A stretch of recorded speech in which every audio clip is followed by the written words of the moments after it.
मैं आपको याद दिलाना चाहूँगा कि हम कुछ समय पहले बात कर रहे थे परमेश्वर के कुछ आत्मिक हथियारों के बारे में।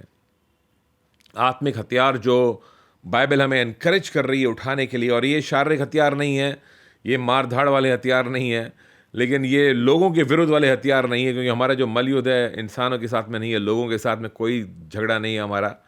हमारा युद्ध आत्मिक शक्तियों के साथ में है। मैं आपको फिर से दोबारा लेके जाना चाहता हूँ वहाँ पे। अब मैं कंप्लीट करना चाहता हूँ कुछ कुछ बातें जो हमने शुरू की थी और पूरी नहीं की थी। और इफिसियों का 6वां अध्याय उसका 12वां वचन अगर आप चाहें तो अपनी बाइबल में खोल सकते हैं, जा सकते हैं तुरंत वहाँ पर।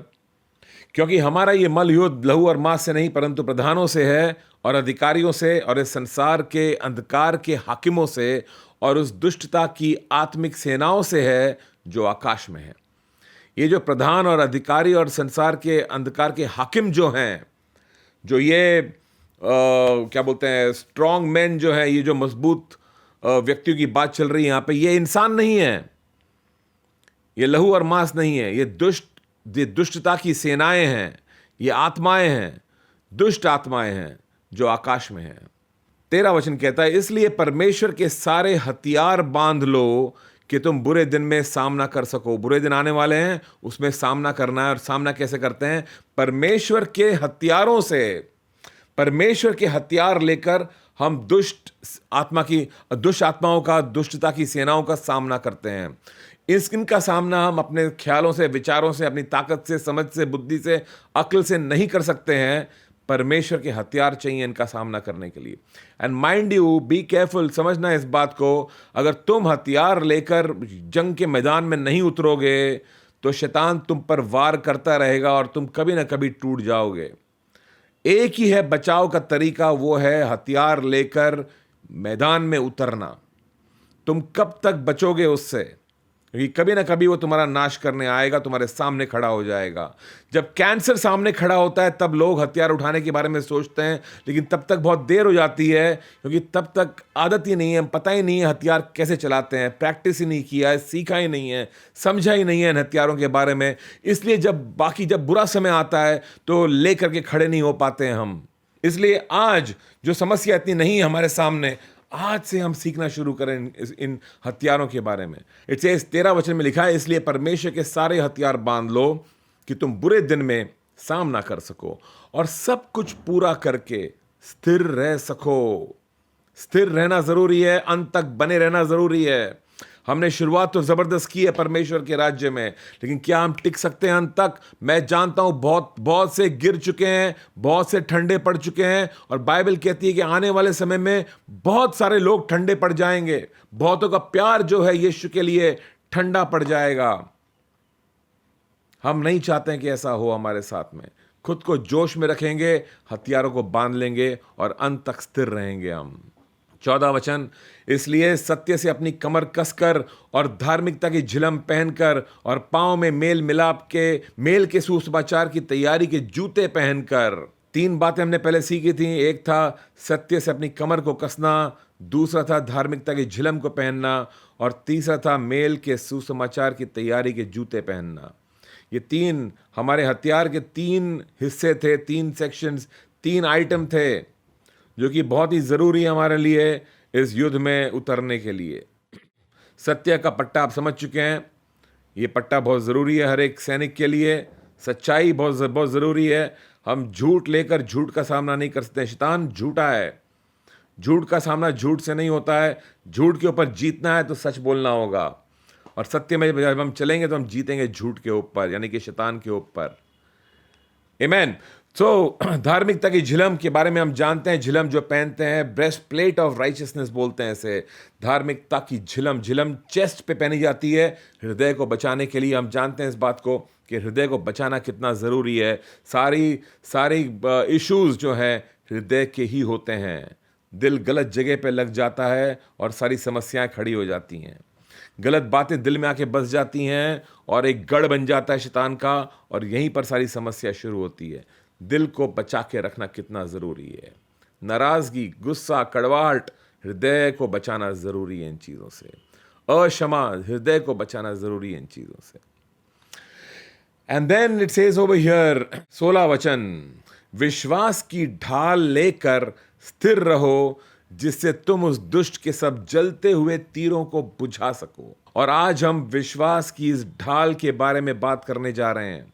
विश्वास की ढाल, शील्ड ऑफ फेथ। ढाल आप जानते हैं, एक सैनिक जब उतरता है, एक हाथ में तलवार होता है और दूसरे में ढाल होती है।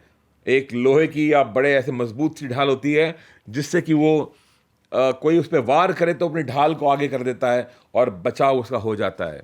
कोई अगर हथियार कोई तलवार से मार रहा हो तो ढाल आगे कर देगा, तलवार ढाल पे लगेगा और सैनिक बच जाएगा। ऐसे कोई तीर चला रहा है, तीर का भी ढाल लेकर के आएगा सामने और बच जाएगा। शील्ड, ढाल, विश्वास की ढाल। लेकिन ये कोई जो ढाल है जिसकी बात चल रही है यहाँ पर, ये कोई लोहे की ढाल नहीं है, कोई चमड़े की ढाल नहीं है, ये विश्वास की ढाल है। नॉर्मली ढाल बनती है मेटल की, लोहे की, लोहा या कोई और जो मटेरियल होता है उसकी, मजबूत मटेरियल की बनती है। परमेश्वर जिस ढाल की बात कर रहे हैं यहाँ पे, जो पॉल हमको समझा रहा है, वो उसका मटेरियल है विश्वास। इस ढाल को बनाने के लिए विश्वास की जरूरत पड़ती है। तो विश्वास की ढाल को लेकर स्थिर रहो, जिससे तुम उस दुष्ट के सब जलते हुए तीरों को बुझा सको। ये जो विश्वास की ढाल है, ये क्या करती है? दुष्ट के जलते हुए तीरों को बुझा सकती है। यानी दुष्ट जो है वो लगातार तुम पे तीर चला रहा है, लगातार तीर चला रहा है। प्लीज नो दिस, शैतान लगातार तुम पर तीर चला रहा है। और ये कोई ऐसी वैसी तीर नहीं, जलती हुई तीरें, यानी कि ये बहुत ही खतरनाक तीरें हैं। शैतान को हल्के में मत लेना कि हाँ क्या होता है उससे, ऐसा मत सोचना। यस, हमारे अंदर जो है वो उससे कई गुना ताकतवर है जो हमसे बाहर है, लेकिन जानो इस बात को कि जो बाहर है वो लगातार आपके ऊपर तीर चला रहा है। आपने झिलम पहनी होगी, लेकिन वो तीर चलाए जा रहा है, उसको मालूम है कहीं ना कहीं तो इसकी कमजोरी होगी, कहीं ना कहीं तो वो झिलम जो है कमजोर होगी, कोई ना कोई तो इसका कमजोर क्षेत्र होगा, मैं उसी का फायदा उठाऊंगा। हर दुश्मन की यही कोशिश होती है, शैतान की यही कोशिश होती है, तुम्हारी कमजोरी पर हमला करेगा। क्या है तुम्हारी कमजोरी, उस पर हमला करेगा। और वो जानता है तुम्हारी कमजोरियों को, वो तुम्हें आजमा चुका है और आजमाता जाता है लगातार। उसको मालूम है तुम कब क्या करते हो। जब तुम अकेले में होते तुम क्या करते हो, शैतान को मालूम है। जब तुम सबके साथ में होते तो तुम क्या करते हो, उसको मालूम है। जब तुम्हारे मन में क्या चलता है वो भी वो जान लेता है। वो हमारे हृदय की बातों को जान नहीं सकता है, लेकिन वो अंदाजा लगा लेता है कि क्या चल रहा होगा इसके दिल में। वो टेस्ट करता रहता है बार बार हमें। विश्वास की ढाल की जरूरत है उन तीरों से बचने के लिए। लेकिन पहली बात तो हमें समझना होगा कि तीर है क्या, किस तरह की तीर है। अगर हम जलते हुए तीरों के बारे में जानते नहीं हैं तो हम ढाल का इस्तेमाल भी नहीं करेंगे, हम जानेंगे नहीं कि ढाल की जरूरत है हमें। You understand this? ढाल की जरूरत उसको होती है जो मैदान के जो जंग के मैदान में होता है और जिसको मालूम है कि मेरे विरुद्ध तीर चल रही हैं, उसको ढाल की जरूरत पड़ती है। अगर आपको पता ही नहीं है कि ढाल से बचाव हो सकता है तीरों के विरुद्ध, आप बस मार खाते रहोगे और लोगों को बोलते रहोगे प्लीज प्रे फॉर मी, मेरे लिए दुआ करो, मेरे लिए दुआ करो, मेरे लिए दुआ करो, बोलते रहोगे। समझोगे नहीं कि ढाल का इस्तेमाल करना है। भाई मैं बच सकता हूं।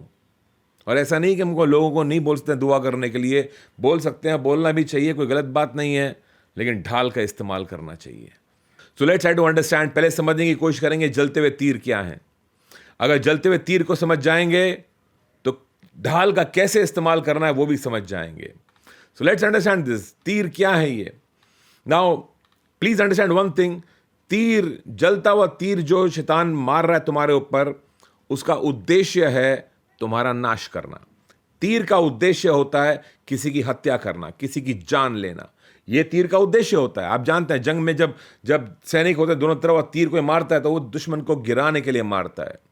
शैतान भी जब तीर तुम्हारे ऊपर चलाता है तो तुम्हें गिराने के लिए चलाता है, तुम्हें मारने के लिए, गिराने के लिए। यूहन्ना का 10:10 में शैतान का एजेंडा बहुत क्लियर है और वो चेंज नहीं हुआ है आज तक। वही उसका एजेंडा है, वही उसकी योजना है। वो आता है नाश करने, हत्या करने, घात करने आता है। ये उसका प्लान है, ये उसकी योजना है। और वो कैसे करता है? अपने तीर चलाकर करता है। इन तीरों को समझने की कोशिश करेंगे। Let me give you some examples, कुछ उदाहरण देता हूं मैं आपको तीर के, किस तरह की तीर होती हैं। आप बीमार पड़ गए हो मान लो, और डॉक्टर आपको बोलता है कि बहुत बुरी रिपोर्ट है, आप अखबारों में पढ़ते हो, आप लोगों से सुनते हो, और फिर शैतान की एक आवाज़ आपके कानों में आती है, बस तू तो नहीं बचने वाला है, तू चंगा नहीं होने वाला है, अब तेरे को ये हो जाएगा, अब तेरे को वो हो जाएगा, तेरे को ये कॉम्प्लिकेशन होगा, वो कॉम्प्लिकेशन होगा, अब तू नहीं बच सकता है। और अब तुम्हारे अंदर डर आना शुरू होता है, क्योंकि एक आवाज़ अंदर से कह रही है तू नहीं बचेगा, कहीं तुझको कुछ हो गया तो, ऐसा हो गया तो, वैसा हो गया तो, और डर लगना शुरू होता है। ये क्या है? शैतान का तीर है, डर और घबराहट का तीर है जो उसने चलाया तुम्हारे ऊपर, और तुम डरना शुरू कर दिया तुमने। ये तीर चलाने के बाद में शैतान तुम्हें ऑब्जर्व करता है कि तुम इस तीर को लेकर करते क्या हो, तुम्हारा रिस्पॉन्स क्या है, प्रत्युत्तर क्या है। और वो देखता है तुम्हारा प्रत्युत्तर कि तुम किसी को फोन कर रहे हो, बोले प्लीज प्रे फॉर मी, डर डर के बोल रहे हो प्लीज प्रे फॉर मी, मेरे लिए दुआ करो, खुश होता है, बोले यस ये घबरा रहा है मेरे तीर से, मेरा तीर काम कर रहा है इसके ऊपर। फिर तुम बोलते हो ओ माय गुडनेस ये डॉक्टर ठीक नहीं, शायद कोई और डॉक्टर के पास जाना चाहिए, बोलते हैं गुड ये तीर काम कर रहा है। फिर तुम बोलते हो नहीं नहीं मुझे हॉस्पिटल नहीं जाना है, मैं बहुत डर रहा हूँ, मैं यो, अब वो बोला तीर काम कर रहा है, डर आ गया इसके अंदर, ये घबरा रहा है, वो बहुत खुश है, वो तीर पे तीर चलाता जाएगा, वो तरह तरह की खबरें तुम्हारे पास में लेके आएगा, किसी बंदे को भेज देगा, बोला हाँ मेरे को भी ऐसा हुआ था, मेरे मम्मी को भी ऐसा हुआ था, मेरे चाचा को ऐसा हुआ था, वो तुम गुजर गए, और तुम्हारे अंदर डर बढ़ता जाएगा। तुम सारी बुरी खबरें सुनते रहोगे, और ये बुरी खबरें जो भेजने वाला जो है ये कोई और इंसान नहीं है, ये तीर चल रहे हैं उसके तुम्हारे ऊपर लगातार, एक के बाद एक, एक के बाद एक। कहीं पर तुम रिपोर्ट पढ़ रहे हो कि ये दवाई से कुछ फायदा नहीं होने वाला है, उस दवाई से कुछ फायदा नहीं होने वाला है, ये तो गया जिंदगी भर के लिए, अभी तुम, ये तीर चल रहे हैं तुम्हारे ऊपर, तीर चल रहे हैं तुम्हारे ऊपर, डर के तीर हैं ये, डर के तीर हैं, शैतान डर का इस्तेमाल करता है, ये इसका फेवरेट तीर है उसका। ये एक और उदाहरण देता हूं मैं आपको। आप देखते हो अपने चारों तरफ सब लोग तरक्की कर रहे हैं, उन्नति कर रहे हैं, खूब पैसे कमा रहे हैं, और बड़े अच्छे अच्छे मकानों में जी रहे हैं और शान से जी रहे हैं, लेकिन तुम अटके हुए हो, तुम्हारा प्रमोशन नहीं हो रहा है, तुम आगे नहीं बढ़ पा रहे, तुम्हें भविष्य समझ में नहीं आ रहा क्या है, और शैतान तुम्हारे कानों में बोलता है, तुम्हारे दिल में एक बात डाल देता है, तेरा कोई भविष्य नहीं है, तेरा कोई भविष्य नहीं है, तेरा कुछ नहीं होने वाला है, तेरा कोई फायदा नहीं है, तेरा ऐसे जैसे जी करके, ये कुछ नहीं होगा तेरा। और अब तुम अपने भविष्य के बारे में बिल्कुल डरने शुरू करते हो, फिर से शक आना शुरू होता है तुम्हारे अंदर कि मैं सही दिशा पे हूं भी क्या नहीं हूं, क्या मैं जिंदगी में कुछ कर पाऊंगा क्या नहीं कर पाऊंगा, क्या मेरी जिंदगी खत्म हो गई है ऐसे ही, क्या सब कुछ वेस्ट हो गया मेरे लाइफ में। ये है शक का तीर जो शैतान ने छोड़ा है तुम्हारे ऊपर, और आके सीधा तुम्हें लगा है, और तुम्हें जो लगा है तुम्हें एहसास भी नहीं है कि शक का तीर शैतान का है, तुम्हें लग रहा है मेरा ही ख्याल है, ये तुम्हें लग रहा है मेरा ही ख्याल है, तुम्हें लग रहा है यही हकीकत है, अब मेरा कुछ नहीं होने वाला है, और तुम डर रहे हो। अभी अब तुम एक नौकरी से दूसरी नौकरी में भाग रहे हो, किसी से बात कर रहे हो, किसी और को पूछ रहे हो, और शैतान तुम्हें देख रहा है और खुश हो रहा है, बोल रहा है हाँ मेरा तीर काम कर रहा है। अब ये बेचैन हो रहा है, कभी इसको पूछ रहा है ये करूं क्या, वो करूं क्या, ये करूं क्या, वो करूं क्या, समझ में नहीं आ रहा है क्या करूं, ये बेचैन हो गया है, शक का तीर काम कर रहा है। लेट मी गिव यू एक और उदाहरण देता हूं, मैं बहुत कॉमन उदाहरण है ये, एक बहुत कॉमन उदाहरण है। तुम किसी को पसंद करते हो, और वो लड़का या लड़की तुम्हारे विश्वास का नहीं है, और तुम्हारे अंदर कुछ कहता है, कुछ तुमको बोल रहा है आवाज, अरे तेरे विश्वास का नहीं है, कब तक इंतजार करेगा, तेरी उम्र हो गई है 29 साल, 30 साल, 32 साल, 35 साल, 34 साल, जो भी उम्र हो गई है, तेरी उम्र हो गई है, तेरा समय खत्म होता जा रहा है, तेरा समय खत्म होता जा रहा है, अब नहीं करेगी शादी तो बाद में कभी भी नहीं होगी तेरी शादी। और फिर तुम सारी बातें जो तुमने सुनी थी उन सब पे यकीन करना बंद करते हो, और तुम अपना कदम उठाना शुरू करते हो, और बोलते जाने दो, देखा जाएगा क्या होता है, कुछ भी नहीं होगा, कर लेते हैं शादी, क्या पता फिर कब होगी शादी, ऐसे इंतजार करेंगे तो शायद कभी शादी नहीं होगी। ये अविश्वास का तीर है जो शैतान ने फेंका तुम्हारे ओर। बोल रहा है वचन तो तेरा ये कहता, लेकिन बोल रहा है विश्वास मत कर उन बातों के ऊपर, तू अपने कदम खुद उठा ले। और फिर तुम अपना खुद का कदम उठा लेते हो, अविश्वास का तीर, अविश्वास का तीर। ये तुम्हारी समझ नहीं थी, तुम्हारी सोच नहीं थी, ये तुम्हारे समाज के लोग नहीं थे, ये शैतान का तीर था जो शायद समाज के दबाव से आया तुम्हारे ऊपर। अभी शादी नहीं करेगी तो बाद में कभी नहीं होगी, अभी शादी नहीं करेगा तो बाद में कभी नहीं होगी। कर ले, दबाव। शैतान का तीर है ये, शैतान का तीर है ये, शैतान का तीर है जो बोल रहा है कि तेरा समय निकल गया तेरे हाथों से, अब शादी नहीं होगी तो कभी नहीं होगी। शैतान का तीर है ये, अविश्वास का तीर। और भी बहुत सारे उदाहरण हैं। आप इंटरनेट पे हो और आप एक नंगी तस्वीर देखते हो यूट्यूब पे, इंटरनेट पे, फोन पे, और आपका ध्यान उस पे जाता है और आप और देखना चाहते हो और आप जानते हो कि ये सही नहीं है, और एक आवाज कहती है तो क्या हुआ, देख ले थोड़ा सा। कौन जानेगा, किसको मालूम पड़ेगा? कोई नहीं जानेगा, किसी को भी मालूम नहीं पड़ेगा। और तुम कंट्रोल नहीं कर पाते हो, तुम देखना शुरू करते हो और तुम देखते हो और देखते हो और देखते हो। अब ये आदत बन जाती है, तुम रोज देखते हो वही तस्वीरें, वही चीजें, वही फिल्में। ये एक तीर चलाया शैतान ने। It's the arrow of lust. ये वासना का तीर था, शैतान का चलाया हुआ, जो आके तुम्हें लगा है और तुम इसका सामना नहीं कर सके। तुम घायल हो, इंसान हो, इस वक्त घायल हो चुके हो और तुम वही कर रहे हो जो शैतान ने चाहा, तुम्हें गिराना चाहा, तुम गिर रहे हो।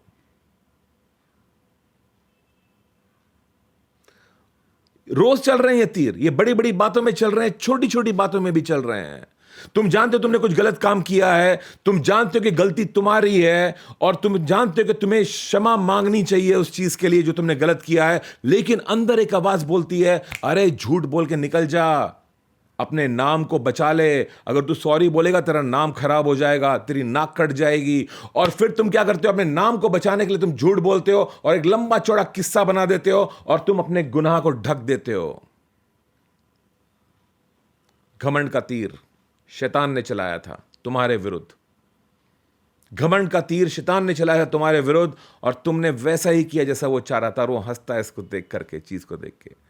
तुम सोच सकते हो दाऊद के साथ में क्या हुआ होगा। बत्शेबा के साथ में व्यभिचार किया और बाद में उसके पति को मरवाता है। शैतान का तीर था वो, जो कह रहा था उसको अपने आप ना नाम को बचा ले, मरवा दे उसके पति को। तीर था वो शैतान का। विश्वास की ढाल से उसका सामना करना था, नहीं कर सका वो। कभी कभी तुम्हारे माता पिता तुमको बोलते हैं, तुम्हारे टीचर या पास्टर तुमको बोलते हैं ये चीज मत करना, और एक आवाज बोलती है कर ले, क्या फर्क पड़ता है, किसको मालूम पड़ेगा, पास्टर कहां है यहां पे, मम्मी डैडी थोड़ी यहां पे, टीचर थोड़ी यहां पे, किसको मालूम पड़ेगा, इट्स ओके। और तुम कर लेते हो वो चीज जिसके लिए तुमको ना बोला था। बलवा का तीर है ये, बगावत की तीर है, बलवा की तीर है, जो हमेशा तुम्हारे अधिकारियों के विरुद्ध तुम कार्य करते हो। जिस चीज के लिए तुम्हारे अधिकारी तुमको ना बोलते हैं तुम वही करते हो। बलवा की तीर है ये। और एक बहुत कॉमन सा तीर है जो कड़वाहट का तीर है। किसी ने पार्टी, बहुत बड़ी पार्टी की और तुम्हें नहीं बुलाया, बाकी सब लोगों को बुला लिया, तुम बुला लिया लेकिन तुम्हें नहीं बुलाया, और तुम नाराज हो इस बात से कि मुझे क्यों नहीं बुलाया। और ये नाराजगी तुम्हारे अंदर बसी रहती है और ये नाराजगी बढ़ती जाती है, कड़वाहट बन जाती है। ये था तीर शैतान का, कड़वाहट का, जो तुम्हारे अंदर ढेर सारे विचार भर रहा है और तुमको बोल रहा है कितना बुरा है वो व्यक्ति या कितनी बुरी है वो औरत, उसने सबको बुलाया तुझको नहीं बुलाया। वो तुझसे नफरत करती है, वो तुझसे जलती है शायद। तू भी पार्टी रख और बुला और उसको मत बुलाना, तू सबको बुला लेकिन उसको मत बुलाना, तू भी ईंट का जवाब पत्थर से देना। शैतान का तीर है ये, शैतान का तीर है जो कड़वाहट को पनपने दे रहा है तुम्हारे अंदर। Do you understand this? एक बात को नोट करना इन सारे उदाहरण के बारे में, जितने में मैंने आपको उदाहरण दिए हैं, सब चीजों में एक चीज को, कुछ कुछ बातों को नोट करना। ये सारी जो तीर हैं तुम्हें परमेश्वर के रास्ते से अलग लेके जाते हैं, तुम्हें भटकाते हैं, डायरेक्टली परमेश्वर के वचन के विरुद्ध है। शैतान का तीर तुम्हें परमेश्वर के वचन के विरुद्ध लेके जाता है। शैतान का कैसे मालूम पड़ता है कि ये शैतान का तीर है? हमें तो लगता है कि हमारा खुद का ख्याल है, हमारा खुद का एक अनुमान है, या हमने खुद ने अंदाजा लगाया है, ऐसा लगता है हमें। लेकिन ये तीर है शैतान का जो आके तुम पे लगा है। कैसे मालूम पड़ता है कि ये तीर है उसका? क्योंकि ये परमेश्वर के वचनों के विरुद्ध होता है। जब जब वो आवाज कहती है ना, एक गिलास पी ले क्या फर्क पड़ता है, ये तुम्हारा ख्याल नहीं है, तीर है शैतान का, परमेश्वर के वचन के विरुद्ध है, परमेश्वर के वचन के विरुद्ध है। जब जब कुछ तुमको बोलता है कि अपने नाम को बचा ले, परमेश्वर के वचन के विरुद्ध है ये। दूसरी बात, पहली बात थी कि ये वचन के विरुद्ध होता है, तुम्हें परमेश्वर के राहों से दूर लेके जाता है शैतान का ये हमला। दूसरी बात है शक, डर और झूठ, ये इस तीर के मुख्य एलिमेंट्स हैं। तीन बातें जो मुख्य दिखती हैं यहां पर, शक दिखता है, डर दिखता है और झूठ दिखता है। जब डॉक्टर तुम्हें बोलता है कि बहुत मुश्किल है तुम्हारे लिए बचना, या तुम्हारी बीमारी बहुत बहुत ही क्रिटिकल है, डर तुम्हारे अंदर आता है। जब एक आवाज तुम्हें बोलती है कि अब तेरी शादी कभी नहीं होने वाली है, अविश्वास तुम्हारे अंदर आता है, शक तुम्हारे अंदर आता है। जब तुम्हें लगता है कि तुम्हारा कोई भविष्य नहीं है, अब तुम डाउट करना शुरू करते हो कि मैं जो कर रहा हूं ठीक कर रहा हूं कि नहीं कर रहा हूं, डाउट आना शुरू करता है। कितनी बार शैतान ने मेरे लाइफ में शक का ये तीर फेंका होगा, और तो बहुत सारे फेंके हैं, लेकिन ये कितनी बार फेंका होगा। कितनी बार सेवकाई करते करते मुझे कितनी बार लगा है लाइफ में, सेवकाई मेरे लिए नहीं है, नहीं करना है, शायद ये मेरे को करना ही नहीं था, शायद ये मुझको शुरू ही नहीं करना चाहिए था। क्या वाकई में परमेश्वर ने कहा था मुझको? तीर था शक का जो शैतान ने फेंका था मेरी ओर कई बार। एक कड़वाहट की जो तीर है, अगर आप नोट करोगे, ये क्या करता है, ये आपके मन में अक्षमा लेकर के आता है, आप दूसरों को क्षमा नहीं कर पाते हो, वचन के विरुद्ध चलता है पूरी तरह से। ये झूठ है, इसके अंदर झूठ है। झूठ इस बात का है कि अरे देख लेना फिल्म, क्या मालूम है, किसको मालूम पड़ेगा, कौन देख रहा है तुझे, कौन देख रहा है तुझे, कौन देख रहा है तुझे। कितना बड़ा झूठ है शैतान का, कितना बड़ा झूठ है। तो हमें यह शक लेकर के आएगा, डर लेके आएगा, झूठ लेकर के आएगा जब ये तीर तुमसे टकराएगा। तीसरी बात इसकी, ये तुम्हें नाश की ओर लेके जा रही है। धोखा मत खाना, वो एक गिलास शराब का पियोगे, नाश की ओर लेके जा रहा है तुमको। वो एक सिगरेट तुम पियोगे, तुम्हें नाश की ओर लेके जा रहा है। एक झूठ तुम बोलोगे, वो तुम्हें नाश की ओर लेके जा रहा है। एक छोटा सा व्यभिचार, तुम्हें लगता है ओ व्हाट्स रॉन्ग, क्या गलत है, अगर मैं अगर किसी का मैं सिर्फ खड़ा हूं हाथ पकड़ के उसका, तो किसमें क्या गलत है, हाथ पकड़ के जो खड़ा हूं उसमें कुछ गलत नहीं है, ऐसा आपको लगता है। शैतान का झूठ है ये, क्योंकि ये हाथ पकड़ना सिर्फ हाथ पकड़ने पे नहीं रहेगा, ये थोड़ी देर बाद वो हाथ सरक के कमर पे जाने वाला है, ये आगे बढ़ने वाला है किस्सा। ये किस्सा वहां पे खत्म नहीं होने वाला है, ये किस्सा वहां पे खत्म नहीं होने वाला है। शैतान का झूठ है कि इससे कुछ फर्क नहीं पड़ता है, यस फर्क पड़ता है, नाश की ओर लेके जा रहा है। चौथी बात इस तीर की, चौथी बात जो है बहुत बहुत बहुत ही जरूरी बात है, ये तीर का जो असर है वो शर्मिंदगी होता है। शर्मिंदगी और गिल्ट, दोष की भावना, क्योंकि आप वो हरकत तो कर लेते हो, लेकिन उसके बाद में अगले दिन आपको एहसास होता है मैंने क्या किया, मैंने गलत किया, काश कि मैं नहीं करता। अब गिल्ट आना शुरू होता है, शर्मिंदगी आनी शुरू होती है। कई बार हम उस शर्मिंदगी को छुपाने के लिए और कुछ ऐसी बातें हम उसके ऊपर से ढक देते हैं, अपने गुनाह को छुपाने के लिए ऐसी हरकतें करते हैं जिससे कि हम उसको छुपाने की कोशिश करते हैं। एक तो हम गुस्सा हो जाते हैं, मैंने कुछ गलत काम किया है और कोई मुझको बोल रहा है कि तुमने गलती की है, मैं उल्टा उसी के ऊपर चढ़ जाता हूं। तुम ऐसा कैसा बोल सकते हो मेरे बारे में, तुम मेरे नाम पे कीचड़ उछाल रहे हो, तुम ये कर रहे हो, तुम वो कर रहे हो, और वो अगला चुप हो जाता है मेरी आवाज़ों को सुन करके, मेरे इल्ज़ामों को सुन करके। क्या किया मैंने? अपने गुनाह को छुपा लिया है मैंने। क्यों? अगर मैं गुनाह को नहीं छुपाऊंगा तो मेरे शर्मिंदगी का क्या होगा? अंदर शर्मिंदगी है, छुपाना ही पड़ेगा उसको। कैसे छुपाऊंगा? नाराजगी के साथ में, उल्टा दोष लगा करके दूसरों के ऊपर कि तुम गलत थे, मैं गलत नहीं था। आखिरी चीज जो होती है, एक और चीज, और भी बहुत सी चीजें होंगी, एक और चीज जो होती है इस तीर की वजह से, ये तुम्हें संगति से को तोड़ता है, फेलोशिप को तोड़ता है, तुम्हारे रिश्ते खराब होते हैं। जब जब ये तीर तुमसे टकराएगा, अगर तुम इसका सामना नहीं करोगे, तुम्हारे रिश्ते टूटने वाले हैं, तुम्हारे रिश्तों पर असर आने वाला है, फेलोशिप टूटने वाली है।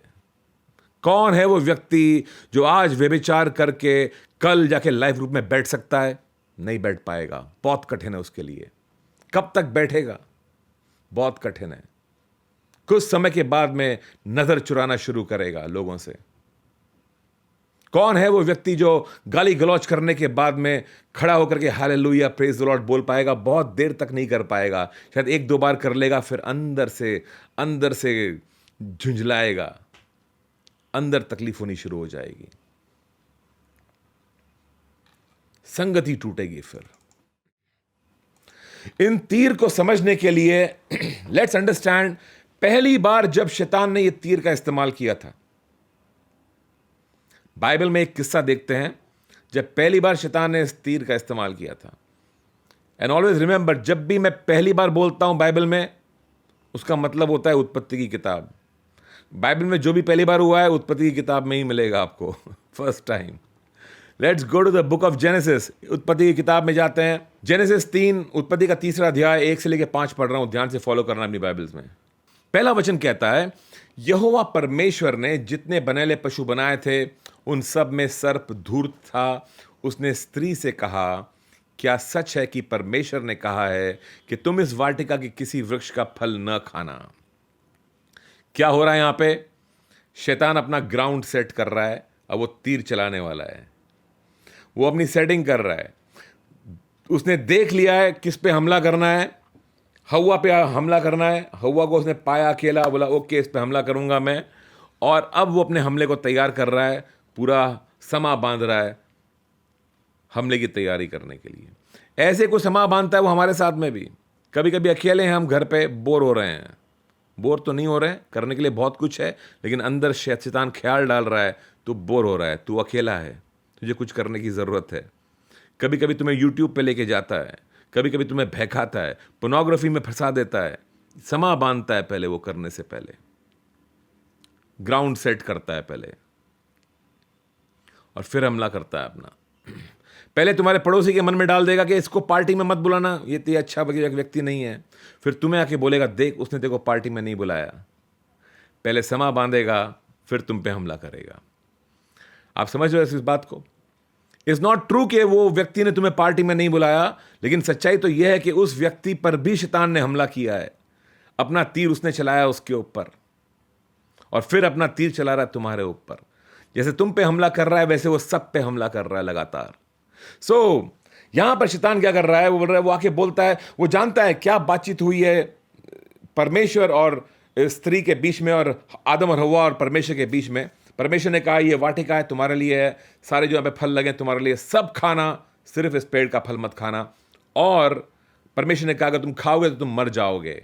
शैतान जानता है अच्छी तरह से ये बात, पर वो क्या करता है? वो आके पूछता है इसको। अब वो बीज डालेगा, शक के बीज डालेगा। क्या सच है कि परमेश्वर ने कहा है? ऑफ कोर्स परमेश्वर ने कहा है तो सच ही है भाई, पर वो ये शक डाल रहा है उसके मन में। क्या सच है कि परमेश्वर ने कहा है कि तुम इस वाटिका के किसी वृक्ष का फल ना खाना? स्त्री ने कहा, इस वाटिका के वृक्ष के फल हम खा सकते हैं, पर जो वृक्ष वाटिका के बीच में है उसके फल के विषय में परमेश्वर ने कहा है कि तुम उसको न खाना और ना उसको छूना, नहीं तो मर जाओगे। ऑलरेडी हव्वा थोड़ी सी डगमगा गई है यहां पे। ऑलरेडी उसके मन में जो चित्र है परमेश्वर का हल्का सा बिगड़ चुका है, क्योंकि परमेश्वर ने तो ऐसा नहीं कहा था कि उसको मत छूना, उसने कहा था इसको मत खाना नहीं तो तुम मर जाओगे। पर वो ऐड कर रही है, इसको मत खाना और ना ही इसको छूना, नहीं तो मर जाओगे। Do you understand this? Problem कहां पर है? पास्टर ने कहा है झूठ मत बोलना। आप बोलते हैं पास्टर ने बोला झूठ मत बोलना, ये भी मत करना, वो भी मत करना, हर चीज के लिए पास्टर ना बोलता है। चित्र बिगाड़ दिया है शैतान ने आपके दिमाग में। जो आपका दोस्त है उसको दुश्मन की तरह पेश कर रहा है शैतान आपके सामने।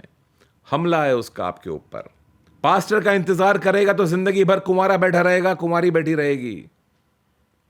चित्र बिगाड़ दिया है, चित्र बिगाड़ दिया है। ऐसे कुछ चित्र बिगाड़ा यहां पर उत्पत्ति की किताब में। स्त्री ने सर्प से कहा कि ना तो उसको खाना और ना उसको छूना, नहीं तो मर जाओगे। अब शैतान सुनकर खुश है ये बात, उसको यही सुनना था। कुछ ऐड करती है कि नहीं है उस चीज में। अब उसको समझ रहा है कि मैं कुछ और इसके परमेश्वर के बारे में बोल सकता हूं, क्योंकि ऑलरेडी चित्र खराब होना शुरू हो गया इसके दिमाग में। 4था वचन, तब सर्प ने स्त्री से कहा, तुम निश्चय न मरोगे। तीर छोड़ा है उसके ऊपर। तुम निश्चय न मरोगे। कैसे मालूम है कि ये परमेश्वर का तीर है? तुम निश्चय न मरोगे बिल्कुल वचन के विरुद्ध है, बिल्कुल वचन के विरुद्ध है। पहली बार जब वो बात करता है शैतान, तो एक डाउट लेकर के आता है कि क्या वाकई में परमेश्वर ने कहा ऐसा, तुम ऐसा मत करना, ये शक लेकर के आया उसके दिमाग में, और अब वचन के विरुद्ध बात कर रहा है पूरी तरह से कि तुम निश्चय न मरोगे। परमेश्वर ने कहा था कि तुम मरोगे, ये बोल रहा है तुम निश्चय न मरोगे। उल्टा करो उसका, जो बोला गया उसका उल्टा कर सकते हो तुम, कुछ नहीं होगा तुम्हें। कितनी बार दिमाग में एक ख्याल आता है कि एक ये झूठ बोलने से क्या फर्क पड़ जाएगा, कुछ भी नहीं होगा, छोटा सा तो झूठ है, क्या फर्क पड़ता है। एक बार लाइफ ग्रुप में नहीं गया तो क्या फर्क पड़ता है, एक बार चर्च नहीं गया तो क्या फर्क पड़ता है, एक बार ये नहीं किया तो क्या फर्क पड़ता है, एक ग्लास पी लिया तो क्या फर्क पड़ जाएगा, एक सिगरेट, एक गाली बोल दी तो क्या हो गया उसमें, एक झगड़ा कर लिया तो क्या हो गया उसमें, एक ही तो थप्पड़ मारा उसमें, क्या हो गया उसमें। कम ऑन, तुम्हें धोखा हो रहा है, हमला हो रहा है तुम्हारे ऊपर बार बार। शैतान ने कहा तुम निश्चय ना मरोगे, परमेश्वर की बातों के विरुद्ध। वरन 5वां वचन, वरन परमेश्वर आप जानता है कि जिस दिन तुम उसका फल खाओगे उसी दिन तुम्हारी आंखें खुल जाएंगी और तुम भले बुरे का ज्ञान पाकर परमेश्वर के तुल्य हो जाओगे। झूठ, वो शक लेकर के आया, उसने परमेश्वर के वचन के विरुद्ध बात की है और अब वो झूठ भर रहा है तुम्हारे अंदर, झूठ भर रहा है। ये 3 चीजें लेके काम करता है शैतान। शैतान ने अपना तीर चलाया है, तीनों बातें इसमें शामिल हैं। शक भी शामिल है इसमें, परमेश्वर के वचन के विरुद्ध भी चल रहा है, ये तुमको दूर लेके जाएगा परमेश्वर से। और तीसरी बात इसमें जो है, ये है झूठ से भरा हुआ कि तुम परमेश्वर के तुल्य हो जाओगे। वो अच्छी तरह से जानता है कि कोई भी परमेश्वर के तुल्य नहीं हो सकता है, नॉट पॉसिबल। वो कोशिश कर रहा है, नॉट पॉसिबल। शैतान का जो तीर है वो तुमसे कोई ना कोई गलत कार्य करवाएगा। Please understand this. शैतान का तीर बीमारी नहीं है कि बीमारी लेकर के आ गया शैतान, ये तीर नहीं है। तीर ये है कि ये बीमारी तेरा नाश करने वाली है।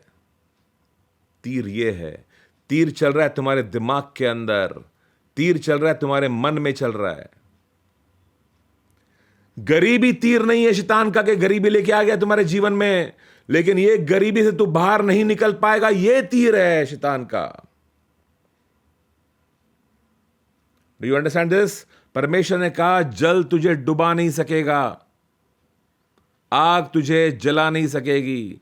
शैतान का तीर जल और आग नहीं है, शैतान का तीर है जल तुझे डुबाएगा, ये सोच उसका तीर है। आग तुझे जलाएगी, ये सोच उसका तीर है, जो परमेश्वर के वचन के विरुद्ध चलता है।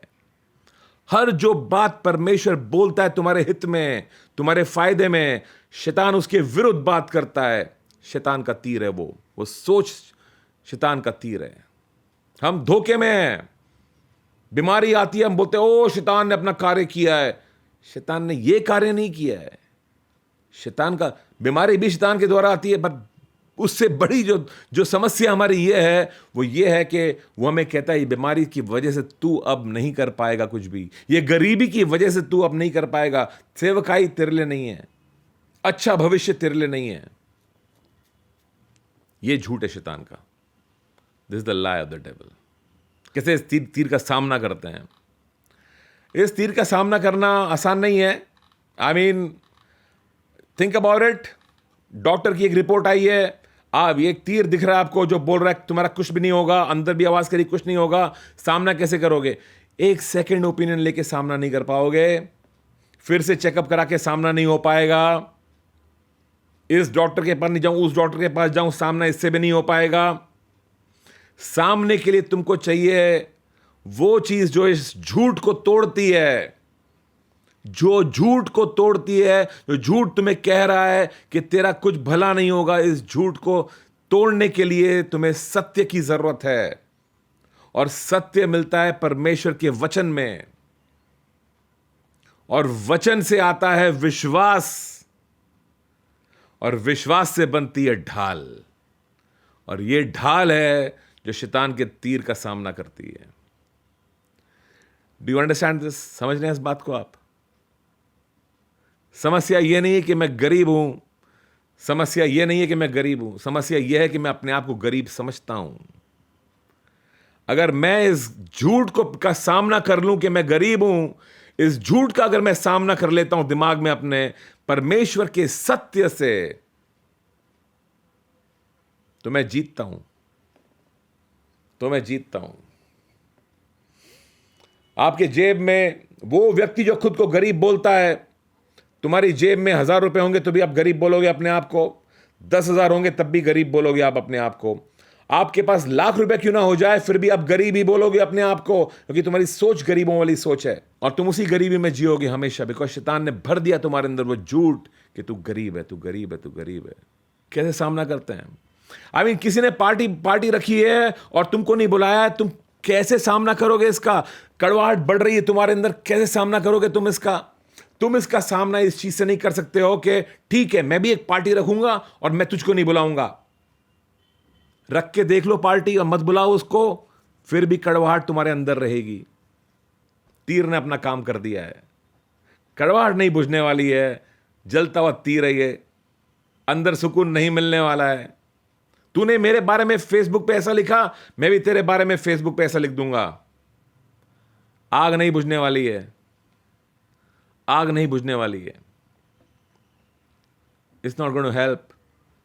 इस तीर का सामना, इस कड़वाहट की तीर का सामना तुम कड़वाहट से नहीं कर सकते हो। कड़वाहट का सामना तुम्हें मोहब्बत से करना होगा। किसी ने तुम्हारे विरुद्ध कुछ किया है, उसका सामना तुम्हें क्षमा से करना होगा। किसी ने कुछ गलत किया है तो मैं उसके ऊपर धौंस, जब उसको मैं उसका स्थान दिखा दूंगा, कुछ फायदा नहीं होगा उससे। बुराई का बदला बुराई से मत करो, बुराई का बदला भलाई से करो। यह है विश्वास की ढाल, यह है विश्वास की ढाल।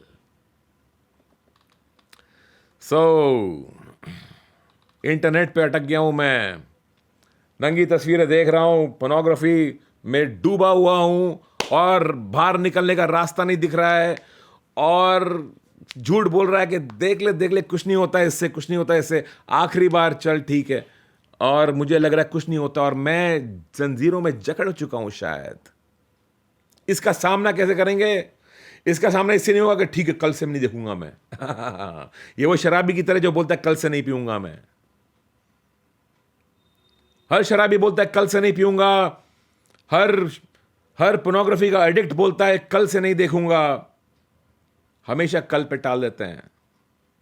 इससे फायदा नहीं होने वाला है, इससे हल नहीं निकलने वाला है।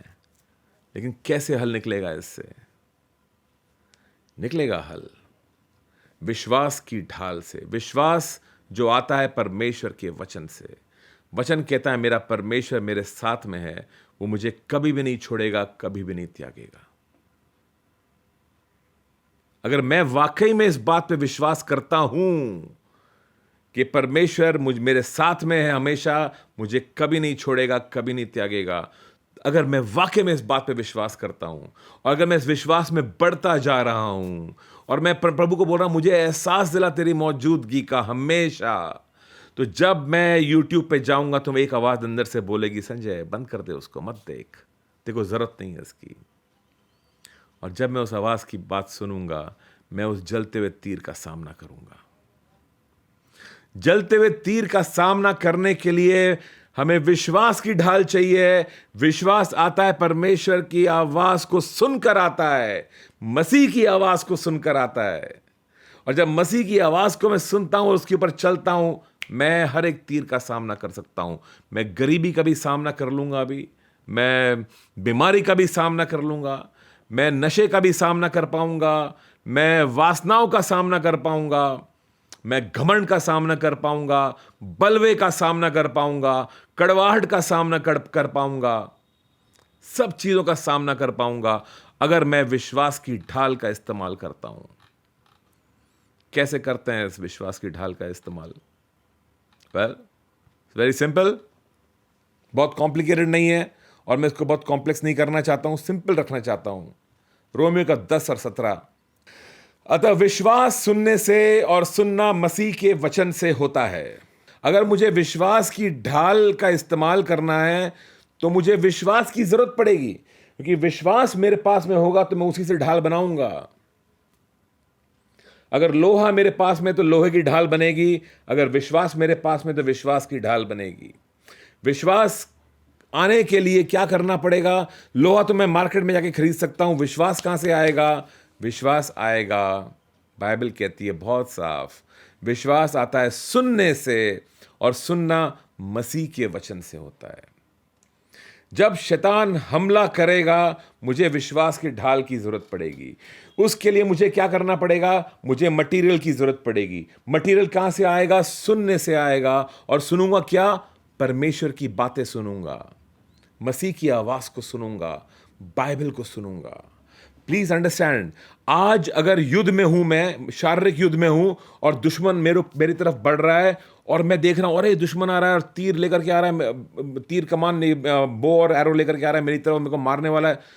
अब थोड़ी मैं जाकर के भट्टी में जाऊंगा और लोहा लेकर के मैं ढाल बनाना शुरू करूंगा। अब थोड़ी करूंगा भाई, बहुत देर हो जाएगी, तीर पे तीर चल जाएंगे मेरे ऊपर। लेकिन जब वो दुश्मन नहीं आ रहा था, जब मैं खाली बैठा हुआ था, तब मैं ये कार्य करना शुरू करूंगा।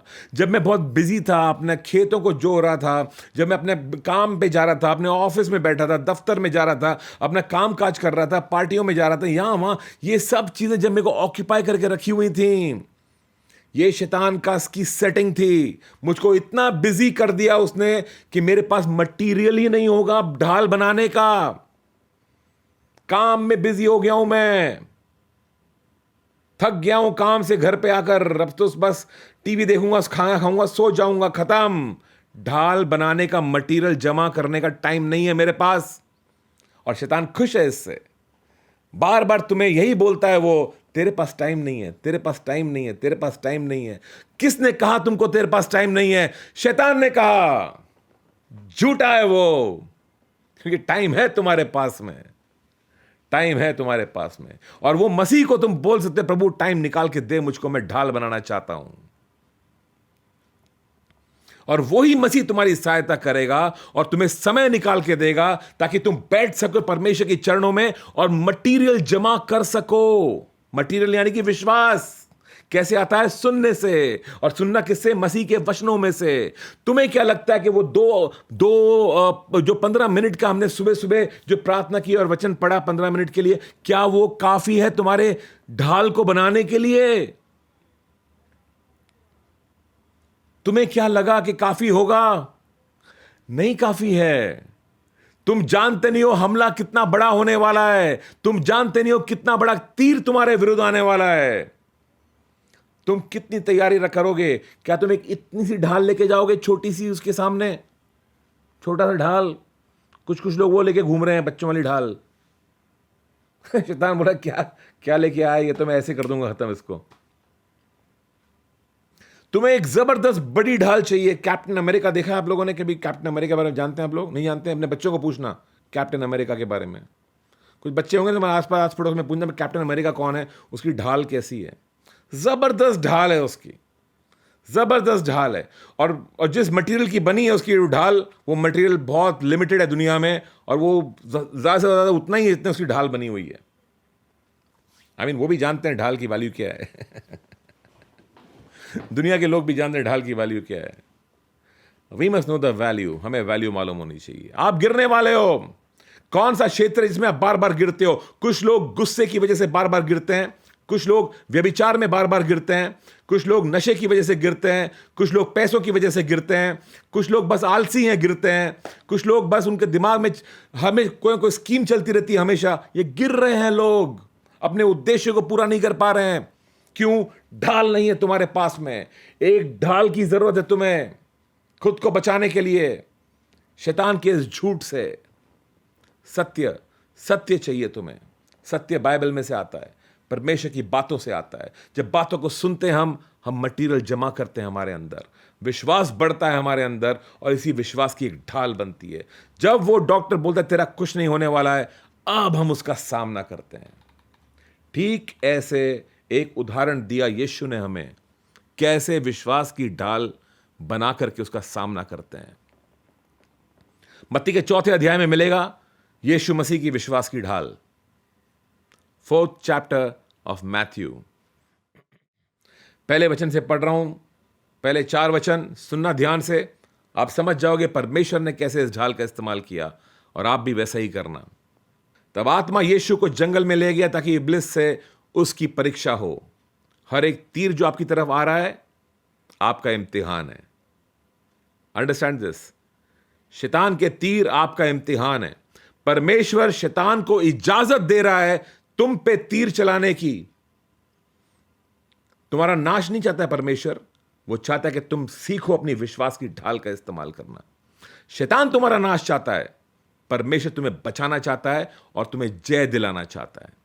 तो परमेश्वर लेके जा रहा है यीशु को जंगल में ताकि शैतान उसकी परीक्षा ले, यानी कि तीर चलाए उसके ऊपर। ऐसे ही परमेश्वर आपके और मेरे ऊपर भी तीर चलने देता है। अगर बेटे को उसमें बेटे के ऊपर तीर चलने दे तो आपके और मेरे ऊपर भी चलने देता है। परमेश्वर चलने देता है। Brother please pray for me, sister pray for me. कोई फायदा नहीं होता है, क्योंकि तीर चलाने की इजाजत परमेश्वर ने दी है। तीर बंद नहीं होने वाले हैं, ढाल खड़ी होनी जरूरी है वहां पे। शैतान हटने वाला नहीं है अपनी योजनाओं से। तुम्हें तुम्हारी ढाल चाहिए मजबूत। Please understand this. दूसरा वचन कहता है वो 40 दिन और 40 रात निराहार रहा, तब वह भूख लगी उसे। अब कमजोर था वो। तुम्हारे कमजोरी के मोमेंट में आएगा शैतान तुम्हारा परीक्षा लेने के लिए। जिस वक्त तुम कमजोर होते उसी वक्त आएगा तुम्हारे पास में।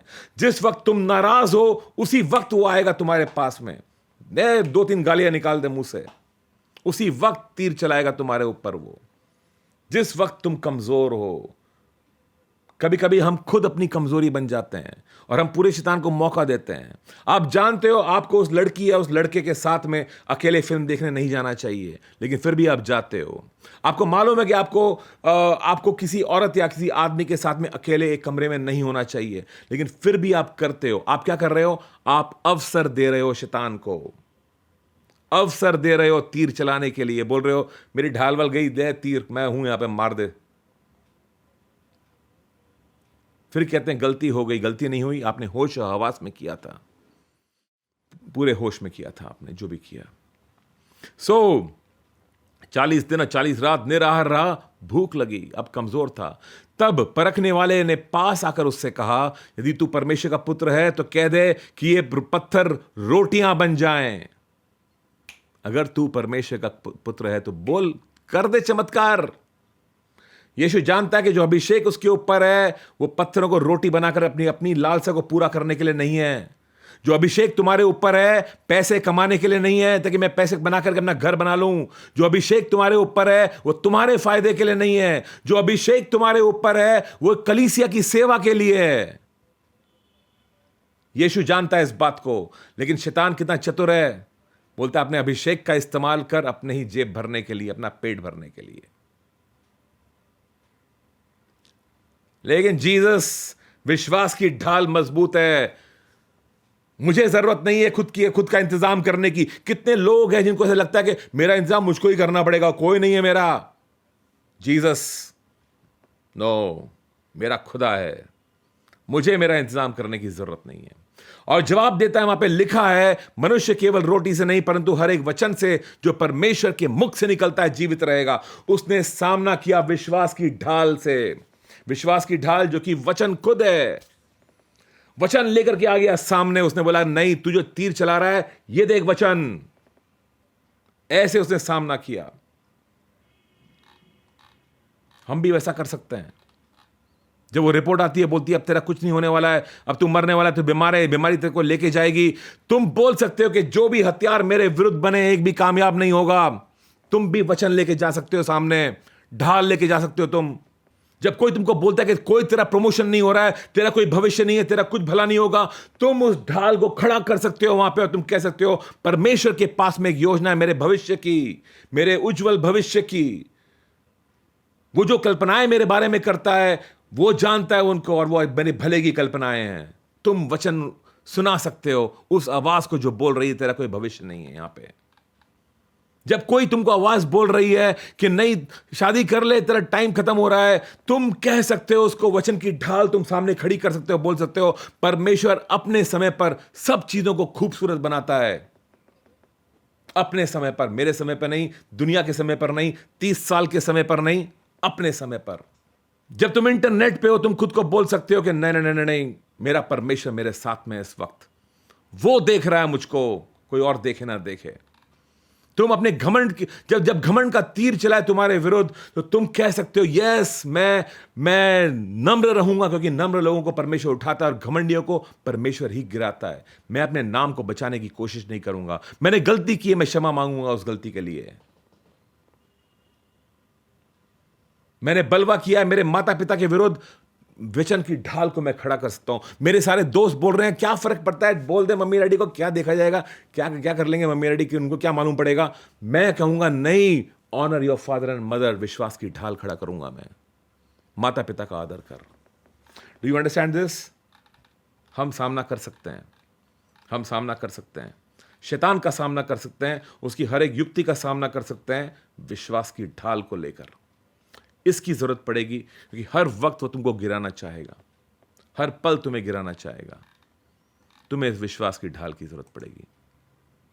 यूज इट, ग्रो अप, अच्छी मजबूत ताकतवर ढाल बनाओ। बच्चों जैसी छोटी सी ढाल लेके मत घूमो, तुम अजीब से दिखते हो। शैतान हंसता है, बोले ये क्या क्या कर रहे हैं लोग, खिलौने लेके आए कि युद्ध के मैदान में, कि युद्ध करने आए, क्या करने आए हैं। हम विश्वास की ढाल लेके जाएं वहां पे, विश्वास की ढाल, मजबूत ढाल। वचन सुने, वचन को पढ़ें, वचन में समा जाएं, परमेश्वर से ही मांगे कि प्रभु मेरे विश्वास को बढ़ा, प्रभु मेरी सहायता कर, मैं बढ़ना चाहता हूं अपने विश्वास में। विश्वास यानी कि हर उस बात पे यकीन करना जो बाइबल में लिखा है, और अविश्वास का मतलब है हर उस चीज का में विश्वास करना जो बाइबल के विरुद्ध बात करता है। ज्यादातर आपके दिमाग में ही होती है प्रॉब्लम। ये दिमाग बाइबल के विरुद्ध बात करता है, और इसी दिमाग में शैतान बातें भरता रहता है अपनी। समस्या यहां पर है, बाहर नहीं है, समाज नहीं है, समस्या तुम हो और तुम्हारा दिमाग है। इस दिमाग को परमेश्वर के हवाले करो, वचन से भरो इस दिमाग को, और तुम जितना तुम भरोगे वचन से, उतनी मजबूत तुम्हारी विश्वास की ढाल होने वाली। हर चीज, हर तूफान का सामना कर पाओगे तुम, हर चीज से बाहर निकल पाओगे, मजबूत रहोगे तुम हमेशा। आमेन। And I'm going to close over here. God bless you all. इतना ही कहना चाहूंगा आखिर में, बिकम स्ट्रांग, मजबूत सैनिक बनो परमेश्वर के, और अपने आप को एक योद्धा की तरह देखना शुरू करो, और अपनी ढाल को मजबूती से तैयार करना शुरू करो।